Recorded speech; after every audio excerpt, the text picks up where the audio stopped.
Welcome to our Lunch and Learn today. We're here to talk about a really interesting topic. We're here to talk about building deeper connections and improving your culture. We've got an incredible guest speaker with us today. His name is John Garrett. Great last name, by the way. John Garrett is a catalyst for culture change, comedian, author, and host of the What's Your And podcast. His work revolves around shattering the stereotype of what it means to be a professional today. John, thanks for being here. Hey, absolutely, man. I appreciate it. And anybody with first name Garrett, I'm all good because people called me Garrett all through high school. So it's all good with me, man. That's funny.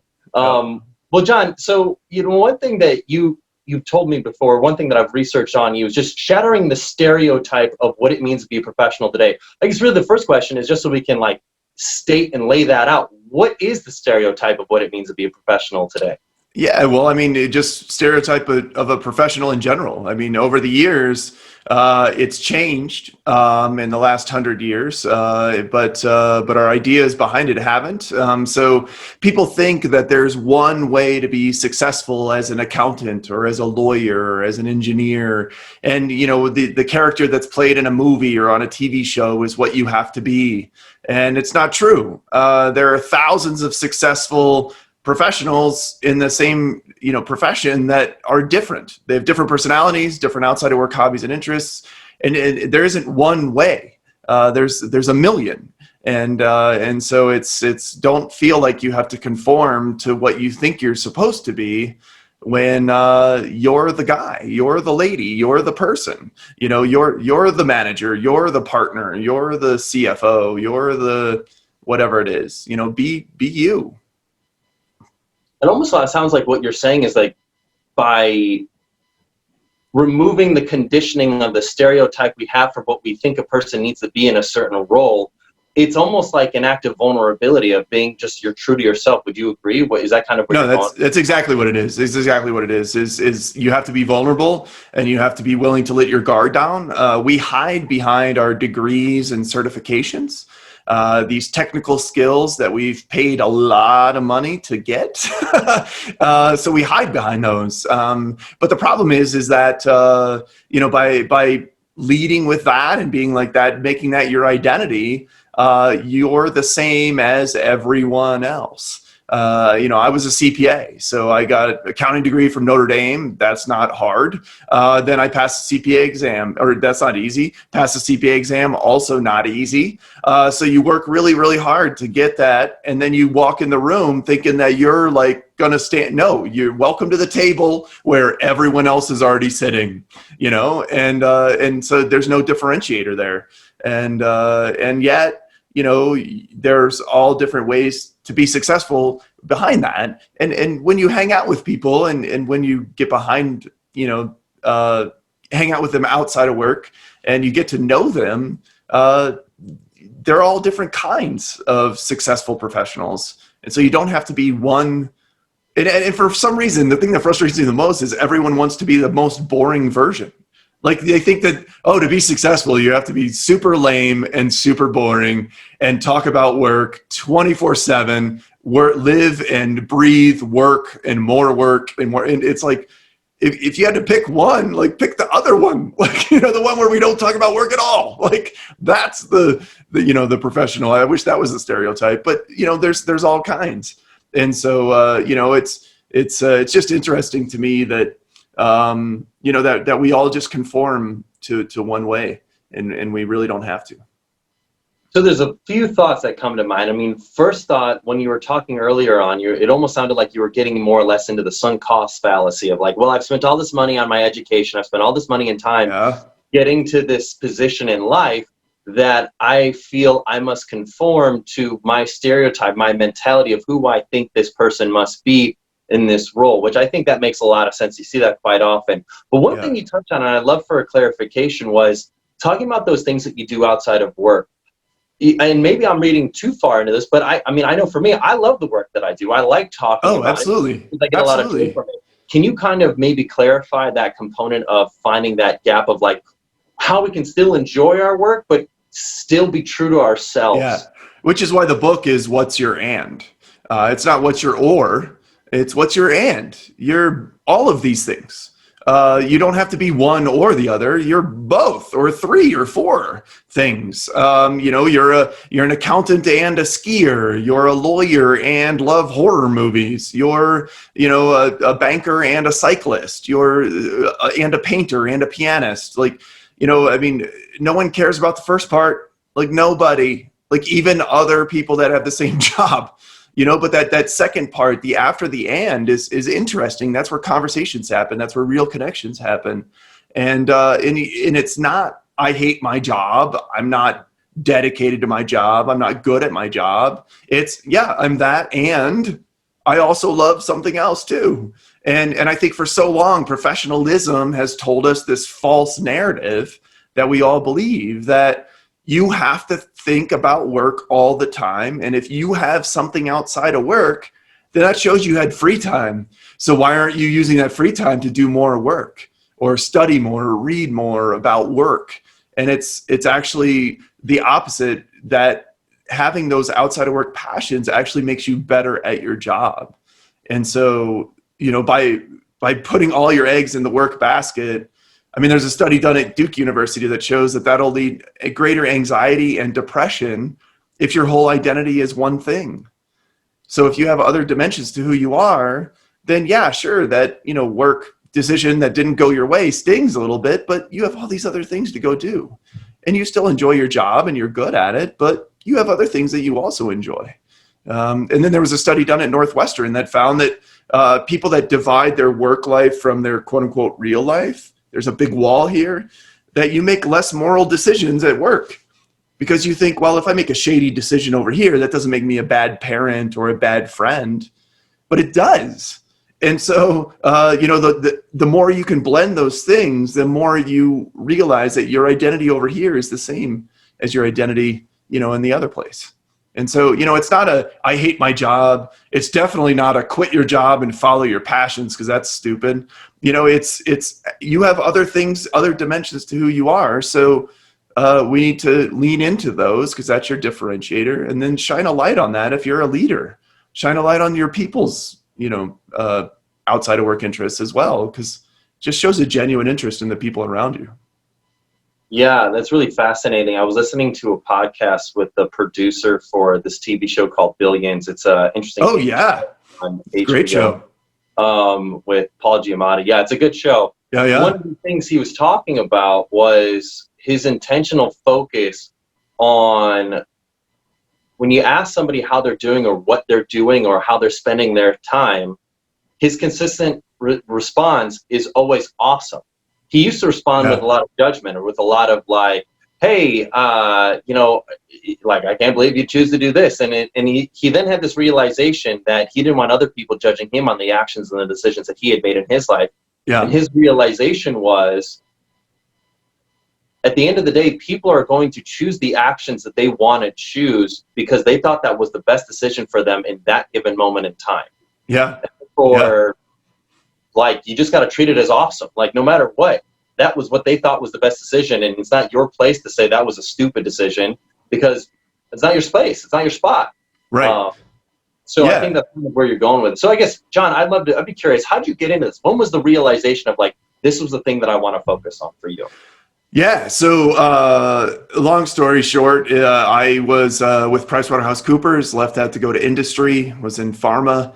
And then, and then went to do stand-up comedy full time. I was doing it at night a little bit, and then decided to make that leap. And that's why I tell people don't do that, because it's crazy. It's crazy, and you should keep it as a hobby.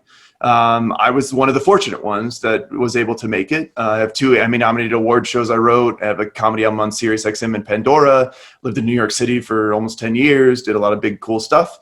Then decided that, you know what, my people are really in the corporate space. That's where I get my highest and best use. So I kind of married those two together, my comedy John and the corporate John, because a lot of corporate speaking, not necessarily super engaging or something you want to pay attention to or listen to or whatever. So it's kind of that mixture of both. So I was speaking at a pretty huge conference and about 900 people in the audience. I'm getting mic'd up. I'm almost ready to go on stage. There's, a huge audience. And the meeting professional comes up and says, hey, do you know this guy named Mark, his last name?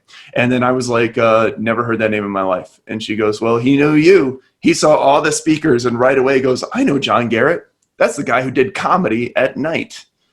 And I'm like, who is this Rain Man? And how does he remember me? Like, what the hell? So I'm on stage and I'm like, there's a B-roll playing in the back of my head of like, where the hell is this guy? And how do I know him? And like, why do I not know that name? And like, and then, but of course I'm speaking, you know.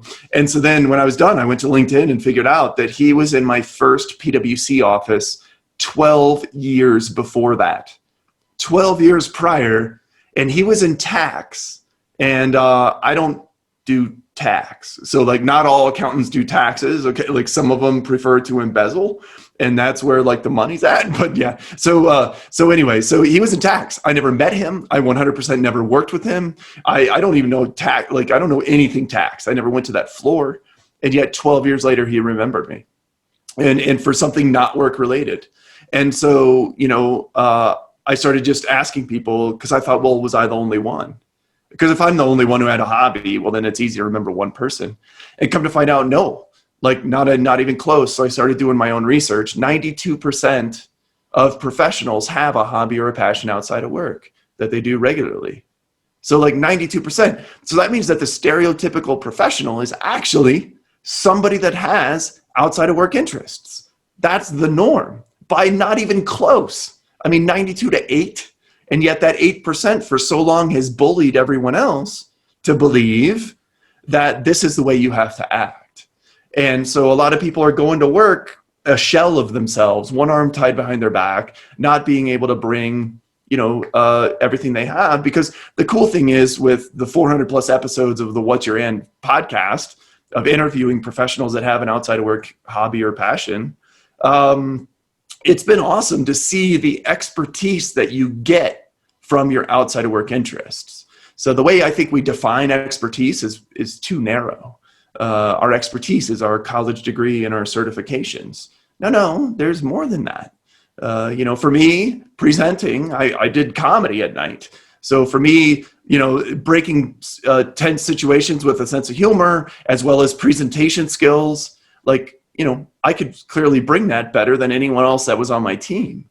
You know, somebody that really loves really hard jigsaw puzzles. Okay, you get the super hairy, complex problem that John doesn't want to touch with a 10-foot pole. So, you know, there's expertise there that people can use. And I think at the very least, it humanizes you, especially as a leader. A lot of people you talk with, you know, as a leader, you become a human. So instead of, hey, go talk to the person in the corner office, it's no, go talk to Sally or Joe. They're just people, you know, that are right there. And so that's, I think, a huge advantage to this as well. But like you said earlier, that vulnerability.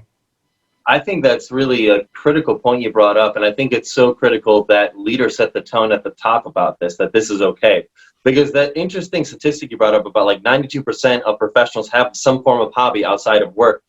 I would guess, and I would assume that, sure, there are 8% that, you know, say they don't have a hobby outside of work. I would say they maybe not necessarily are bullying everybody, but that 8% or paired with the stereotype and the conditioning that we have that, oh, we need to be all work all the time when we're at work and no other side of work when we're at work. And that's just how it is, big separation of work and personal life, of just in terms of conversation topics. I would assume that a lot of people within that 92% have just adopted that mentality because they think it has to be this way, it has to be separated. And so they put their own perspective on everybody else. And so it just allows that notion to proliferate. So the question I have for you, John, is how can we begin to weave in our personal side into conversations at work? Yeah, no, and you absolutely nailed it. I mean, you know, we tend to model the behavior of people in front of us, but then you find out that those people are modeling behavior from someone in front of them and then someone in front of them. And it's like, is anyone being real here? I mean, like, for real, like, is anyone just like, what the hell? You know, and I guess that's where I come along, you know, just to be like, you know, you don't have to be like that. And you still get your work done. Don't interrupt other people's ability to do their work. But you have interest, you know, and the scary thing for me too is that they go dormant. So it's like, well, I'll just put it on the side. But the problem is then it goes extinct. And then you're, mid 50s and you're like, oh, I used to like to paint and I don't remember the last time I did a painting. And that's what's scary to me is when I talk to some of these businesses I do consulting with, or even the executives that are, hey, I'm about to retire in 5 years and I don't know what I'm going to go do. Like that's when it's like really scary.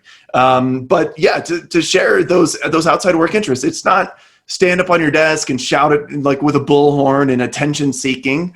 It's, hey, like right here, I got a Notre Dame football helmet. I got a picture with Lou Holtz. I got, my book, some books I like to read.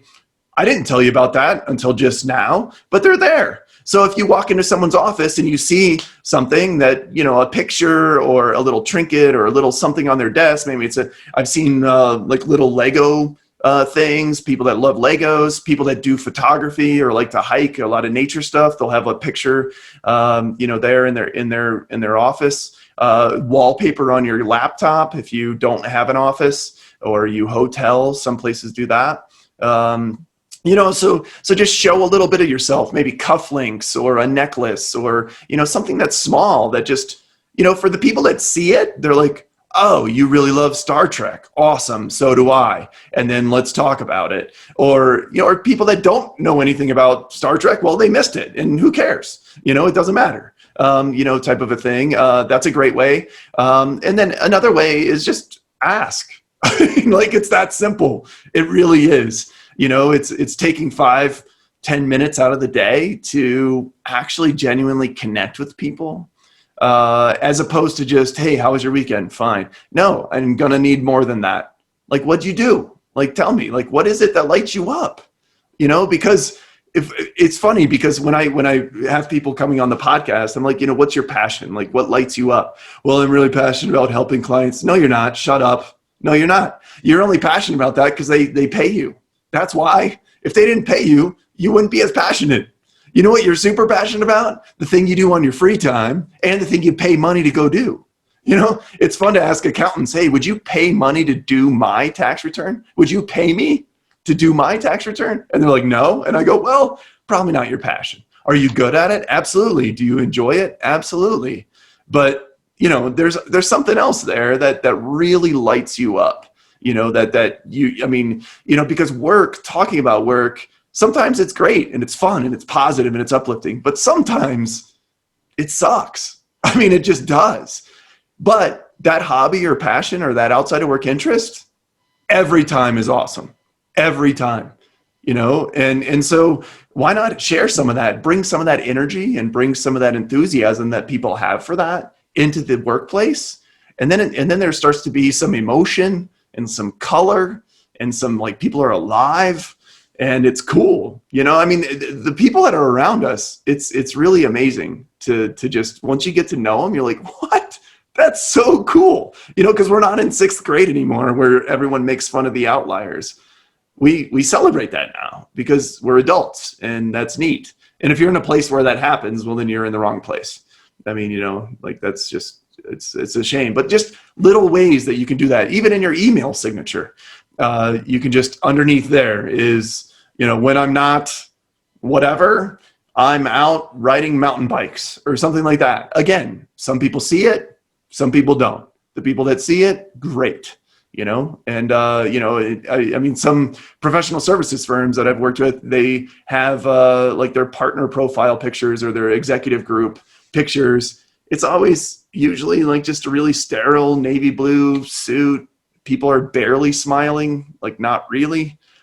Some places like, it'll be, you're still wearing the suit, but you're holding your mountain bike or a guitar or gardening tools or whatever it is, that lights you up. So just little ways like that just show a little bit of personality. It doesn't mean that you're not good at your job. You're not going to get the work done. It just means that I'm going to create real connections here on a human level as opposed to on a professional level. I think that's a really interesting point. I think the big challenge that I love that you just said was when it comes to the how was your weekend or how are you doing today, should not be a fine. Fine should not be an acceptable answer. If somebody gives you a fine, you should challenge them to restart that again and give you the actual response of what they did. And for you, it's up to you to actually be willing to challenge them and be open to listen to them, because I think that's such a great point. The moment you said that, it made me think of, you ever seen the movie 40-Year-Old Virgin with Steve Carell? Yeah, It yeah, just makes me absolutely. think of this scene in this movie. Steve Carell is playing this character as a 40-year-old guy who sells tech equipment at this technology store. And he's kind of had a dry life. He's not really done that many things in his life. And so a colleague of his asked him, "Oh, how was your weekend?" He said, "I really wanted to have chicken salad. I just was really craving chicken salad this weekend. So I drove 3 hours to this farmer's market to get some ingredients there, but they didn't have all the ingredients. And then I drove 3 hours to go to this farmer's market to get some of the ingredients, but they didn't have the rest of the ingredients. So then I drove another 3 hours the next day to get these ingredients. By Sunday, when I had all the ingredients, I didn't really want chicken salad anymore." But that's what I did this weekend. I mean, Right? most people are not doing that, but it just makes me think of like some people where you're like, whoa, that was an interesting way to spend your whole weekend, but okay. Yeah, but that's way better than fine. Like all of a sudden he's three-dimensional. You know, That's it's like, oh wow, like you're willing to do that for for chicken chicken salad. salad, you know, and like and you know these farms and you know like, oh wow, I didn't know they sold that stuff there. That's cool. Like, you know, all of a sudden there's a conversation happening. Like I like to joke because it's real. When I fly a lot for, you know, speaking and then also doing the consulting. And I mean, not as much in the last 6 months, but it's starting to pick up again, which is nice. I don't like to talk to people on airplanes necessarily. It's like, I'm just going to sleep or whatever. And so I found if people are like, "Hey, what do you do?" And if I say, "Oh, I'm a speaker and a comedian," oh, well then, you know, they're going to talk the whole time. Let me tell you who my favorite comedian is. Well, let me guess, not John Garrett. And then they keep going. And then you're like, ah, but if they go, "Hey, what do you do?" And I go, "I'm an accountant," they put on their noise canceling headphones. Like they just stop the conversation. There's never a follow-up question. It's just like, we're done. And I mean, that's the and, you know, what's the and there is not, you know, you're an accountant and it's like, you know, it's not just because of accountants. It's just, that's a job. You know, maybe if you're an astronaut or I don't know, like that's about it, really. You know, like bull rider, like, you know, the one where, I don't know, there's like 12 in the world. So if you meet them, of course you're going to talk to them about that. But everybody else, you know, it's like, well, all right, great. You know, there's not really any dimension to that. Because who you are as a person is who you actually are. Your job is more of just a veneer that, you know, pays the bills, basically, you know, and the depth to who you are is more than just your job. So on a macro level, how does that impact culture? How does this impact, why is this good for business for people to have these types of conversations? Yeah, well, so basically I created a model that I'm a big visual person. So just think of an apple. So I call it the culture core. So your apple, your company, your organization is made up of people, but those people are made up of passions. Because when you ask leaders, they're like, "Oh, what, you know, what's your differentiator?" Our people, you know, our people. But it's not your people's technical skills. It's your people's passions and outside of work interests and personalities. That's the differentiator. Because if I take your department and I take everyone out and I replace them with people that have the same degree and certification, the work gets done. But it's a completely different department, totally different department. And so it's not because of the people's technical skills, it's because of those passions and personalities that people have. So it's allowing that to come in because that's your true differentiator. And that's where magic, I mean, that's just where emotion happens and where like true connection happens, the brain science behind it with norepinephrine and oxytocin. And, you know, that's where real connection happens and trust and bonding. The lows aren't so low, you know, type of thing. And, you know, that's where it matters. And it takes a little bit of time to get there, but it starts by just sharing those outside of work interests. You know, corporate culture can be such a huge mountain that is like, I don't even know where the top is, or if there is a top, I'm not even sure. Like, you know, but I can help you the first 5 steps, you know, or, okay, you know, this, just get to know people, show a genuine interest. Like actually care. And like you said, I love that. Just when somebody tells you something, go, awesome, tell me more. You know, I want to know about that. And then, you know, they run marathons. They have a marathon they're training for. The marathon happens. They come in on Monday. Hey, I know you were running that marathon. How'd it go? Wow, they care about me, you know, because if you don't care about the whole person, somebody else will. And then they're gone. So, it's that simple. One thing I'm on a personal kind of charge vendetta against is this response to how you're doing with busy. Oh Busy is not a gosh, response to how that's the you're doing. worst. Busy is not it is the ultimate shutdown. You are communicating to people that you are not worth my time, that I don't have time for you, and that this is not the best utility of my time, and that ultimately you're taking up my time and you're wasting it. How can we avoid that? How can we avoid this? I'm busy, or I've got all these other things running on. How can we avoid the I don't care when we get some new information about somebody else? How can we be intentionally focused on being interested in other people? Yeah, I mean, I think you just have to care.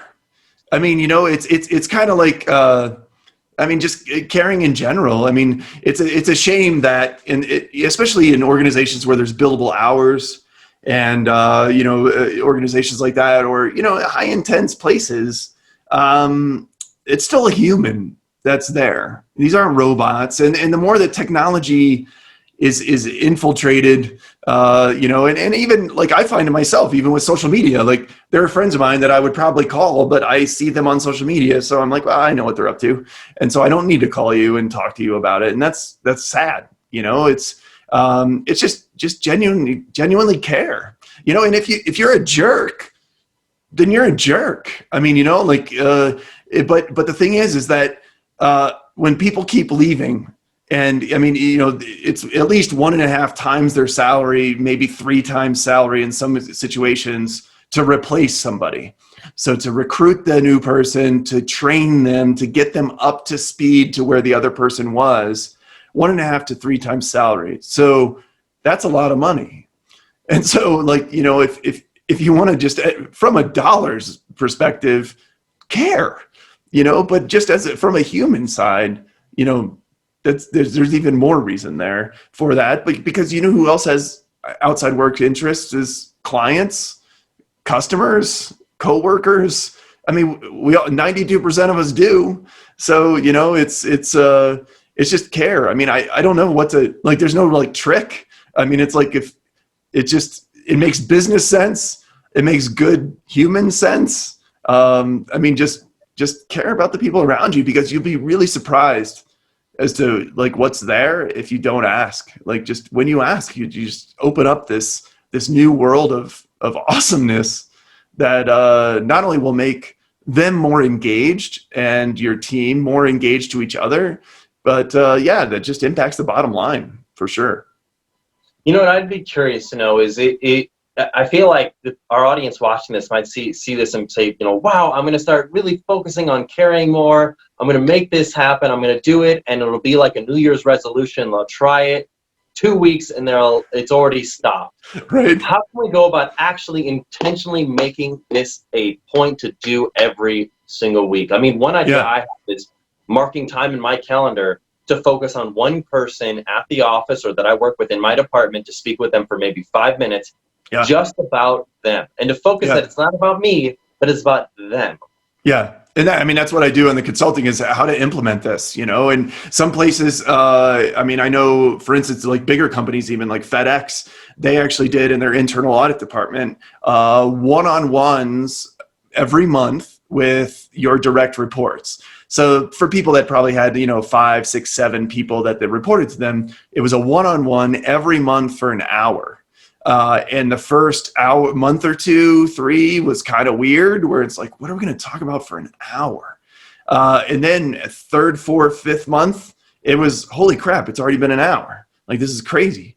And it's even bonus points if you take it outside, go on a walk, go to lunch, go somewhere outside the office. For some reason, when we're in an office or we're in that setting, we just get really stuck in that automatron, like Chuck E. Cheese, like terrible robot guy, person. And it's terrible. And so, that's a great way. And it's just making it tradition, making it a weekly thing or a monthly thing. Or, if you have a department-wide meeting, well, somebody does a 3 to 5 minute presentation on outside of work interests. You can coach them for public speaking if HR wants to get a reason to have it happen. But the topic is always outside of work, hobbies and passions. And then show some pictures, tell some stories. There's 3 minutes. We're done, and then see what happens from that, and how cool that is when people start to connect like that. I love that. I think that's a great idea. I think that makes a ton of sense. And I think just for anybody in our mentor program right now, whether it's internal to their team or they're meeting with other people outside of their company, those are great ways to do that as well. I think just setting that intentional time. I think the idea that I love, that nugget that I'm just going to pull from you, is taking the conversations outside of work, taking the conversation outside of your office, do it on a walk, do it on a lunch, do it at home, do it just, perhaps somewhere outside of the office, because it can be really impactful to the development of that relationship. So I think that makes a ton of sense. Yeah, absolutely. And just ask, what's your and? Just, it's that easy. What's your and? And if they're like, what's that mean? And like, well, I know what your job is. So, when I used to work, even as an auditor, you go into a new company, ask, well, what do you do? Well, I take this spreadsheet and then I know what you do. What do you do? Like, who are you as a person? Like, what's up? Like, or I see you have this picture, or I see you have this, sports thing or whatever. Like, let's talk about it. And then that just breaks down walls, and it just brings people together. And all of a sudden you start to have some empathy and compassion and genuine connection with people. And especially in the remote working world, it just came to the forefront in a hurry, more than I even anticipated, of just, how people thought they had a culture. And the culture was complaining about the coffee that's in the break room. Well, when we don't have a break room anymore, because we're not all going to the same, what do we talk about? Leaders that thought they knew their people, but they didn't actually know their people. They knew the work they did, but they didn't actually know them. And the other thing too, that's really crucial, is we've been in each other's homes now. So don't act like you haven't. You've seen the art on their walls. You've seen what they look like when their dog's like going crazy, or their kids are yelling for homework help, or, whatever it is. So let's not act like we haven't seen that, well, no, you didn't see anything. I'm still this most amazing, whatever. No, you're not. You're just a regular person. Like, let's get, back to it, type of thing. And so, it's just care, care about your people. There's a lot going on, especially in the world today. So, and really always, I guess, but there's other dimensions to them. And if one thing that I've always found is that if your outside of work is chaos, your inside of work will never be good, ever. And so if you don't care about your people and help them take care of their outside of work, then the inside of work will never be good, And there's obviously a line that's crossed at some point where it's like, okay, I can't help you adult, but it's caring, and maybe there is a way you can help, or, something that, they need to leave early. Why? Because their kid's going in chemotherapy and needs help. Well, holy crap, why are you here? Go. Like, I'll do your work for you, type of thing. But you don't know that when somebody just picks up and leaves at 3. Why do they get to leave early? Well, you don't even know. Type of thing. And so, but you start to find that stuff out. We do the research on that, of just like communication barriers at work. And what we found is that 66% of employees, even highly engaged employees, feel like there is some form of communication barrier between them and other employees at work, just not even knowing the obstacles faced by other people outside of the department. And that's normal. And sure. I get it, because of the lack of these conversations. Yeah. And this is the easiest conversation to have, because it's what you love. You want to talk about college football or ice cream? We could do this for hours, like months. I will just talk and talk and talk. I remember when I worked in the corporate, the controller went to Oklahoma. Of course, I went to Notre Dame. He tried saying Oklahoma was better. So I actually prepared a graph of the historical AP rankings. And I go, you notice how the blue line is above the red line almost the entire time. That means that Notre Dame's better, end of discussion. But it's fun. It's a fun thing to talk about with somebody that was 3 levels above me. But we created a human connection there that was fun, and, to talk about, and something besides just more work, and I got my work done. People around me got our work done. But, if you need all that time to do the work, like you said, if your answer is busy, why? What? are you that inefficient? Like, what's wrong? Like, why are you delegate something? Ask for help. You're doing too much. Like, I mean, it's a shame. But yeah, I mean, between departments, especially, whew, yeah. I mean, just have a sit down or go to lunch or, like I said, like, just in what's your and who are you? Like, what's up here? Yeah. Love that.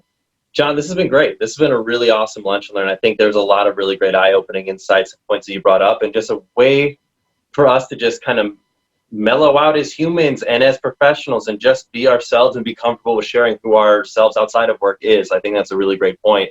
Yeah. How can our audience learn more about you? How can they connect with you? How can they learn more about your work? Yeah, absolutely. No, I appreciate it. Yeah, it's whatsyourand.com. It'll take you to everything, thejohngarrett.com as well. But yeah, What's Your And podcast, the book, it's on Amazon, Barnes & Noble, Bookshop, all those places. The reviews have been really overwhelming. It's been really cool to see the impact that it makes, because it's one of those things that's simple, but also not easy. It's and the way I wrote the book was super digestible. So even people that aren't readers, like, are still like, man, I can't believe I just read a whole book, type of thing. So like, I even say it in the beginning, like, we're busy, like, you're busy. You don't want to read a whole book, and I don't want to write a big book. So here we go. It's 200 pages and it's meat only. So so whatsyourand.com. And I feel like, since this was lunch and learn, I should have taken you on a walk. I feel bad now. So maybe next time. This was great. John, thanks for being here. This was awesome. Audience, thank you all for being here. I'm excited for this. I'm excited to see you for our next lunch and learn in a month. Thanks for being here. See you, everybody.